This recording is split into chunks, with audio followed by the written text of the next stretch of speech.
పిల్లలు చూసారా ఇక్కడ జంతువుల బొమ్మలు?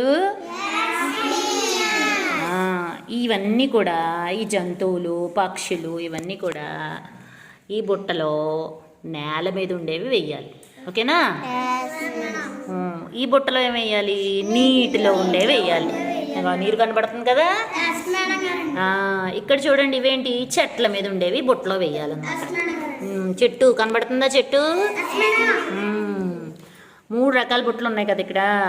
ఇవన్నీ కూడా చూసి వేయాలన్నమాట. నేను ఒక్కొక్కటి అడుగుతాను, చెప్పండి అది. ర్యాబిట్. ర్యాబిట్ ఎక్కడ ఉంటుందో చెప్పండి. నేల మీద. ఓకే. క్యాట్ నేల మీద. ఓకే. ఆక్టోపస్ ఎక్కడ ఉంటుందో చెప్పండి. నీటిలో. Very good. డాగ్